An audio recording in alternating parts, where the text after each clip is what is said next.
Hey there, Chris from A to B here.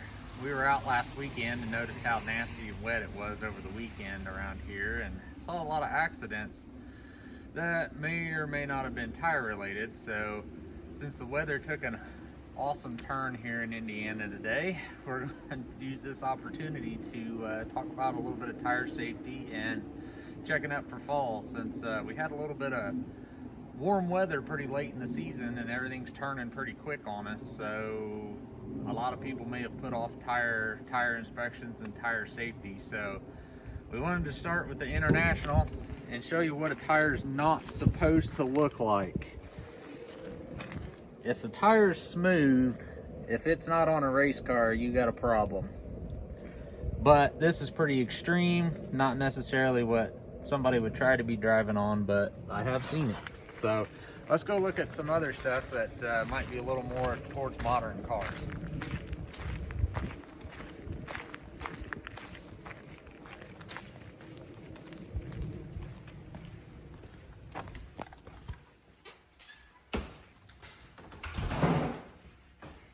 The most important thing to know is tire pressure and what your tire pressure should be. The easiest way to tell what your tire pressure should be is there is a label in the door jamb of the driver's door that will tell you the tire size and the tire pressure that your car should use from the factory.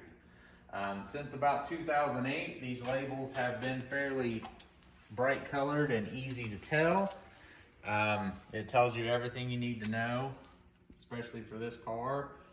It tells the size and the pressure that the tire should be at to keep the tire pressure light off, and we'll talk about that in a minute.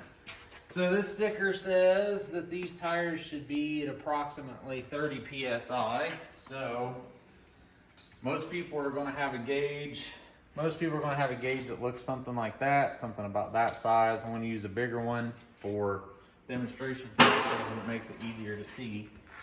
So you find the valve stem wherever it is, put your gauge on there, and you see what it comes up with. And right there, we're sitting on about 30. If you need to put air in the tire, typically most gas stations have a setup that's going to look something like this on their air pump, which you'll have to put your quarters in. Most of them will have a gauge built into it, which is what this that pops up is. But this is not as accurate as a dedicated pressure only gauge. So what we do is we put it on there, and you push the button on the tool until it puts air in the tire. You can hear it going in, or if you need to let some out, you can just back it off a little bit and let it leak. The other thing about tires is checking tire condition, which comes into tread depth. Tread depth is how much tread we have left on the tire before it's worn out. Tread depth is measured with a gauge similar to this. You can buy these at just about any auto parts store. They only cost a couple bucks. Again, this is a bigger one that's all metal, but you can buy cheap ones that are plastic. They don't have to be anything special. So you want to measure at the thinnest point where the tread looks like it's the thinnest, which this tire is actually not in too bad a shape. So you put the foot on the top of the tread and then you push it. There's a blade that comes out of the inside of it. You push the blade down to where it contacts the inside, very bottom of the grooves or tread or however the tires are made. There's all kinds of different designs. So, and then you read it. Tires are typically in the United States are measured in 30 seconds of an inch. So we can look at it. This tire is right about 8 30-seconds. That's the eight's the first full number we can see. We're less than 7, or more than 7, but less than 9. So we're about 8 30-seconds on this tire. Something else to talk about on tires. The tires on the International are too old to have this feature. If you can see, I don't know if it'll come out in the video, there's a bump down inside the tread. That bump starts to line up. it'll connect all the tread blocks at approximately 4:30 seconds. 3 to 4:30 seconds of tread left, that line will start showing up across the entire face of the tread, and that means you need to start looking for tires pretty soon. Because once you get down to that line, once you start to wear into that line, you've got about 2/30 seconds of an inch of tread left. Something else I want to point out why we got this tire sitting up here. It's kind of unusual for car tires in today's tires, especially for a car. These holes in the tread at each intervals here, those are actually for pressing in studs.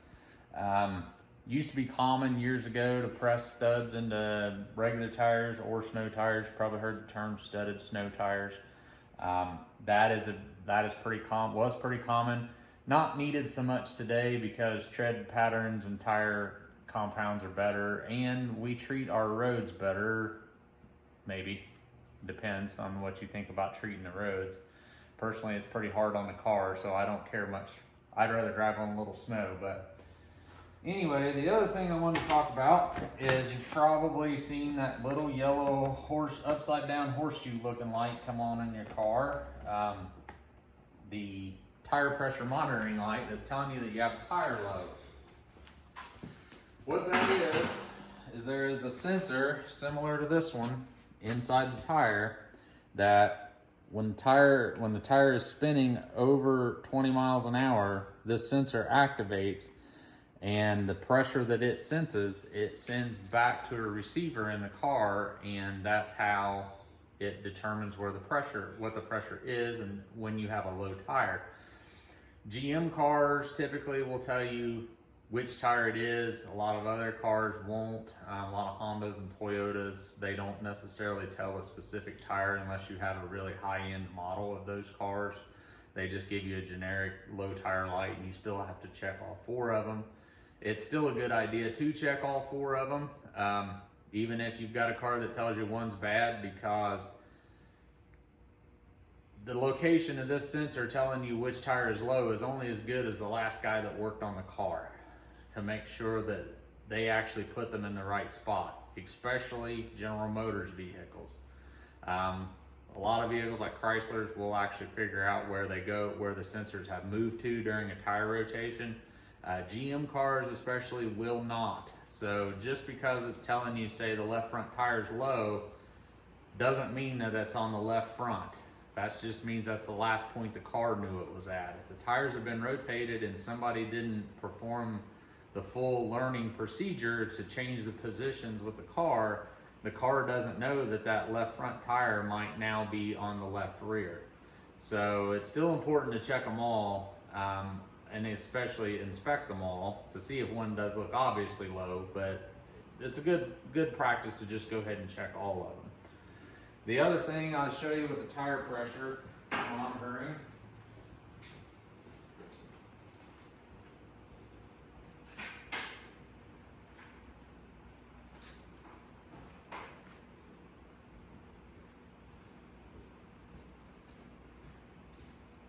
The tire pressure monitoring system, we use a tool like this to reprogram the sensors to the car if the sensors are being replaced, or in the case of General Motors vehicles, just doing a basic tire rotation.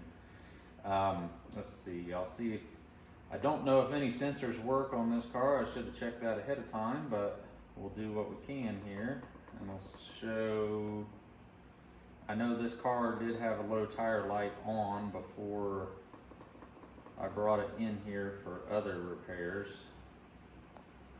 So we'll set it up here and see if we can scan one of the sensors. So we'll scan one of the sensors. So the tool's just waiting to trigger the sensor.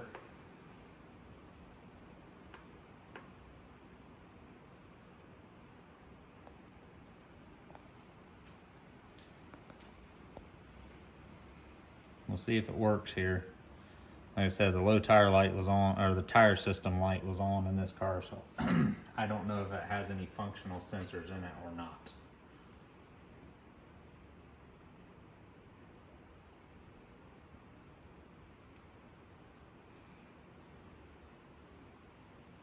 Well, Let's try the other side, see if we got one over here that works.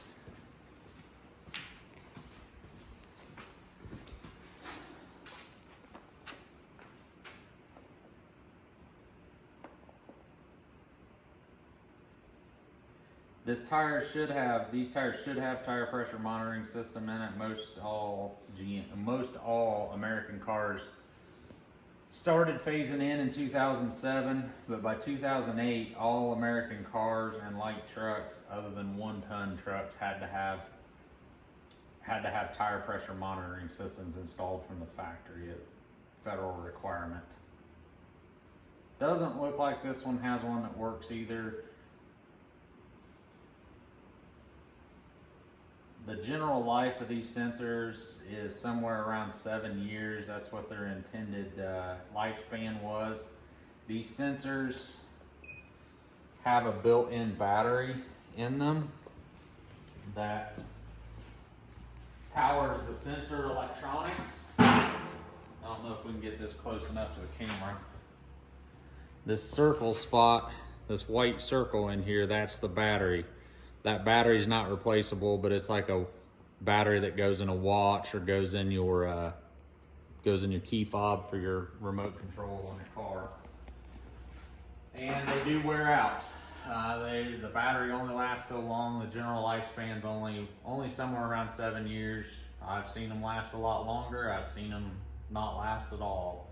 But that's 5 to 7 years is about what you can plan on getting out of them. So. Hope you learned something today. Since the weather's turning nasty here in Indiana, we're going to be into winter before we know it. But I hope you learned something today. Thanks for hitting the subscribe button and click the notification bell for new videos. Thanks, and have a nice evening.